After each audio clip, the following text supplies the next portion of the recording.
Attention, cette vidéo peut contenir des... Non, cette vidéo contient des spoilers. Putain, 3 heures pour démarrer cette vidéo. 15 ans que je cherche une batterie à mettre dans le micro. Et bon, c'est bon. Dans ma vie, il y a seulement 3 films qui m'ont mis une claque. Mais quand je parle de claque, c'est vraiment des films qui ont pris le mouton qui était en moi, qui me l'ont transformé et qui me l'ont remis comme si de rien n'était. Dans ces 3 films, on retrouve Le fabuleux destin d'Amélie Poulain. J'avais déjà fait une vidéo dessus, je te mets l'affiche ici. Chef-d'œuvre francophone, bien sûr. Il y a le film turc. Gustave Kimousiza et des trucs là, je sais toujours pas le prononcer, c'est du turc, bien évidemment. Jamais un film m'avait autant fait pleurer. Sérieux. C'est un truc de malade. Pareil, j'ai fait une grosse vidéo dessus, tu peux aller la voir là, je mets une fiche ici. C'est chouette, c'est super, c'est trop bien les fiches. Hein. Et aujourd'hui, on va parler du 3e film. Mon top 3 de mes films préférés, mais à un level au-dessus, tu vois. Bon, après, il y en a plein d'autres, des films que j'adore. Mais là, c'est vraiment 3 films qui m'ont vraiment mis une bonne claque. Il y a tout qui va parfaitement dans ce film en plus. C'est dingue. Bon, parlons bien, parlons ciné, parlons de 1917. We've got orders to cross here. That is the German front line. Old man! If we're not clever about this, no one will get to your brother. I will.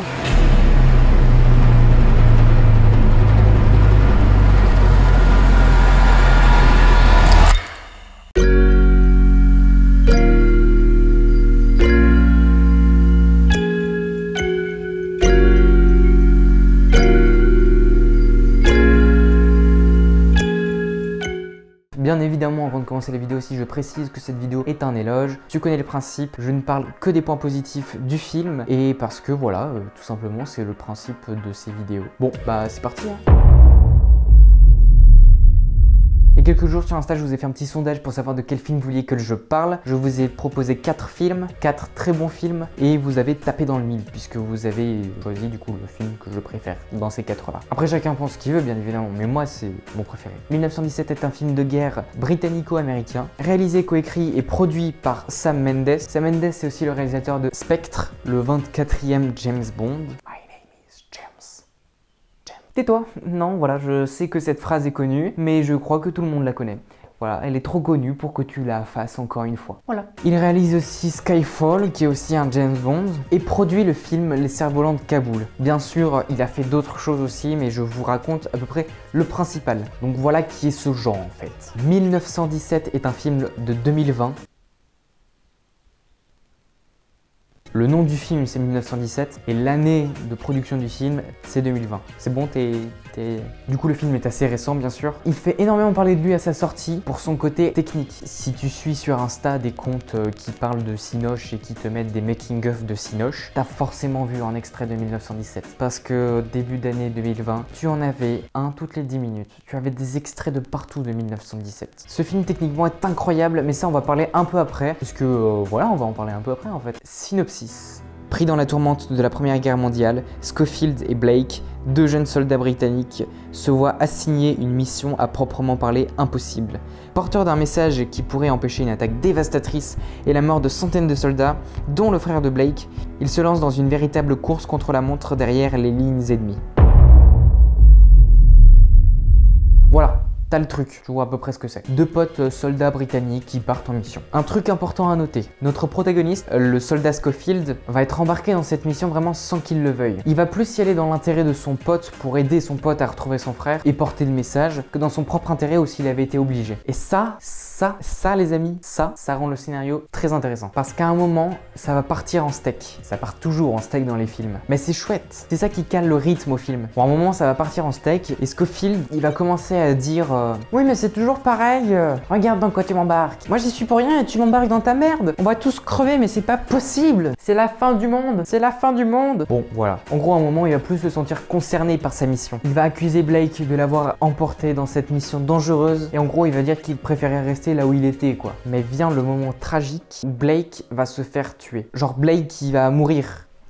Blake meurt et l'état de Schofield va complètement changer. Il va à nouveau se sentir concerné par sa mission. Au final, c'est vrai qu'au début, ils étaient 2 à pouvoir remplir la mission, à pouvoir arrêter le massacre. Et au final, c'est le seul qui peut arrêter ça maintenant. Donc effectivement, il vaut mieux qu'il se sente concerné. Sinon tout le monde y va crever. Mais c'est assez cool et assez chouette de voir cette transition là en fait. Et on va vraiment voir son implication dans une scène tout à la fin. Cette scène là, c'est celle qui fait tout le film. C'est un aboutissement pour le spectateur comme pour le protagoniste. Je m'explique. On sent que dans cette scène, il est très impliqué par sa mission parce qu'il prend beaucoup de risques. Déjà, il court sans s'arrêter dans les tranchées pour trouver le monsieur qui cherche. Il est prêt à contredire et à hausser la voix sur des gens qui sont un peu plus hauts que lui, tu vois, des gens un peu plus haut placés. Mais surtout, il se rend compte qu'à un moment, s'il veut achever sa mission, il va devoir mettre sa vie en danger. Et là, il observe la vie, tel un mouton brouterait son herbe dans un champ, prend une petite inspiration et... T'as pas honte? Tu veux détruire le film? Non mais enfin c'est que... Y a pas deux mecs, continue la vidéo normalement Étienne. Je m'appelle pas Étienne. On s'en fout, c'est la même chose. D'accord Stéphanie? Je m'appelle pas Stéphanie. On s'en fout, c'est la même chose. Bref, on revient sur le sujet. Il regarde autour de lui et s'élance dans la fosse au lion finalement. Il court droit au but. Il court en sachant que ce qu'il trouvera au bout, c'est ce qu'il cherche. Et il va rencontrer des obstacles, mais aucun obstacle ne l'achèvera. Il se relève toujours. En fait, c'est cette métaphore, mais grandeur nature. Se relever après un obstacle. Si on regarde bien, il a des obstacles humains et quand il tombe au sens propre, il se relève.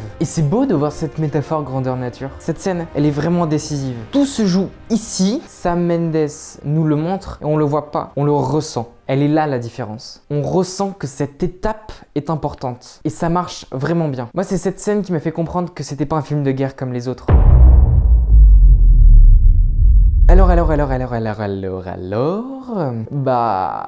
Pour le coup, on a un film qui relève un challenge technique énorme. Nous avons un plan séquence. Non, on n'a pas deux plans séquences, on n'a pas trois plans séquences. On a un seul plan séquence dans le film. Mais il y a que un plan séquence. Genre, on n'a rien d'autre qu'un plan séquence. Je refais ma phrase. Mais on s'en fout. Si tu t'exprimais mieux, t'aurais pas besoin de redire ta phrase, patate.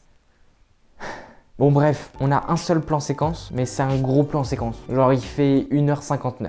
Techniquement, un plan séquence, c'est chaud. Un plan séquence de plusieurs minutes, 10 minutes, c'est excessivement chaud. Alors un plan séquence de 1h59...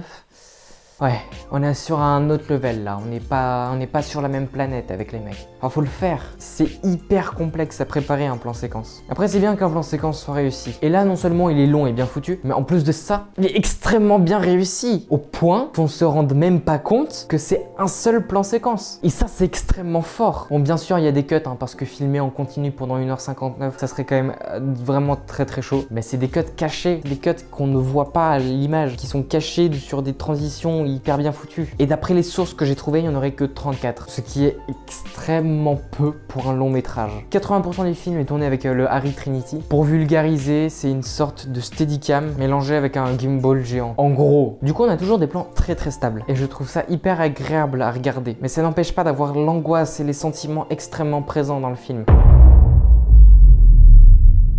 Ce film est le premier film à avoir été tourné avec l'Alexa Mini LF. Effectivement, la production du film cherchait une caméra qui avait toutes les capacités techniques et colorimétriques de la caméra Arri LF de chez Arri, mais avec une taille beaucoup moins importante, un truc tout petit. Bon, c'est vrai que se trimballer une caméra de 4 mètres cubes dans des tranchées avec 1472 figurants autour, c'est pas hyper pratique. Parce que je veux dire, c'est qu'on a vu plus pratique sur un tournage quand même. Alors du coup, la prod est allée toquer chez Arri, comme ça, tranquillou, salut les potes. Coucou, c'est nous. On va faire un film méga trop cool avec vos caméras, mais elles sont beaucoup trop grosses. On fait comment? Ça tombe à pic. On allait justement sortir la caméra que vous cherchez, mais la sortie de cette caméra est prévue pour plus tard en fait. Bref, Arri était justement en train de créer la caméra Alexa Mini LF, donc la LF version miniature, mais elle n'était pas encore commercialisée, elle n'était pas encore terminée. Du coup, Arri a proposé à la prod de lui donner 3 prototypes, mais des prototypes fiables, en gros 3 exemplaires en avance, pour pouvoir l'utiliser sur le tournage du film. Résultat, l'Alexa Mini LF sortira en mi-2019 et 1917 sera le premier long métrage tourné avec cette caméra. Voilà pour la petite anecdote. Bon, on va parler un peu plus en détail des couleurs. Les couleurs sont assez impressionnantes visuellement. Surtout à la fin, on a une image qui est extrêmement claire. Et en fait, on le voit sur les tranchées, c'est les tranchées qui éclaircissent l'image. Ils ont fait le choix de mettre des tranchées qui n'ont pas la couleur des tranchées comme on voit dans les films classiques, donc qui n'ont pas cette couleur marron de terre, mais plutôt des tranchées en cailloux blancs. Donc ça donne un côté très clair et ça change quand même des autres films. Et c'est hyper sympa. Et ça fait surtout ressortir les débris noirs des explosions. Quand il y a une explosion, et bah, il y a des débris noirs qui atterrissent justement sur ces tranchées blanches et ça fait ressortir ces débris. On a du coup des couleurs assez claires et assez chaudes mais qui penchent un petit peu sur un bleu assez sympa et ça donne vraiment une patte assez chouette. En termes de lumière, ils ont principalement utilisé la lumière du jour, qui est quand même vachement plus simple quand tu tournes un plan séquence. Là où ils utilisent beaucoup trop de lumière en fait, c'est dans la scène dans le petit village la nuit. Sur les images du film, on peut voir des énormes blocs de light, c'est hyper impressionnant à voir. On est encore sur des lumières assez chaudes, assez imposantes et assez pesantes. Les musiques nous viennent tout droit de Thomas Newman. Il a vraiment fait un beau boulot. On a quelque chose de très intriguant et très prenant quand il le faut. Il joue avec nos sentiments de la meilleure manière qu'il puisse faire en fait. Et en termes de son, je crois qu'on peut faire un joli et gros big up aux ingé sons. C'est vraiment remarquable ce qu'ils ont fait parce que c'est un tournage qui est pas simple, qui est toujours en mouvement, donc tu dois bouger à droite à gauche. Ça bouge beaucoup. Il y a des explosions dans tous les sens. C'est assez complexe. Et pourtant, on a un son qui est très fidèle. C'est vraiment impressionnant en fait. On peut aussi encore parler de la scène de fin qui niveau son est juste exceptionnelle en fait. Ah non mais là ils sont bien cachés les cuts. Non mais franchement, il n'y en a pas un seul qui se voit. En soi, s'ils se sont bien démerdés au tournage, normalement au montage, caler un cut, c'est comme mettre un mouton dans un champ. Ça se fait tout seul. Bon, ça reste quand même une grosse tuerie techniquement, vraiment. Aïe aïe aïe, concluons. On a un bon film, un très bon film, que je suis pas allé voir en salle, même si on me l'avait très fortement conseillé. Et j'avais pas le temps, j'avais d'autres trucs de prévus et j'ai pas pu aller le voir en salle. Sur le coup, j'avais regretté de pas être allé le voir parce qu'on m'avait dit vraiment il est chouette et tout et j'avais voulu aller le voir et j'ai regretté. Mais alors, après l'avoir vu, je crois que j'ai jamais autant regretté quelque chose de ma vie. Peut-être pas quand même, mais le délire quoi. J'ai vraiment regretté de pas être allé le voir. Parce qu'il était incroyable et j'aurais tellement aimé le voir sur un grand écran. Voilà. Si tu as aimé ce contenu de type vidéographie qui a pour sujet 1917, et bah tu peux mettre un petit pouce bleu. Tu peux éventuellement m'écrire un petit commentaire pour me dire un film que tu aimerais que je parle ou quelque chose comme ça. Tu peux t'abonner à la chaîne. C'est gratuit. Bref, la cloche, la routine, tu connais. Et puis tout ça, ça peut m'aider à faire évoluer la chaîne, tu vois. Alors vas-y, coûte rien. Tchuss.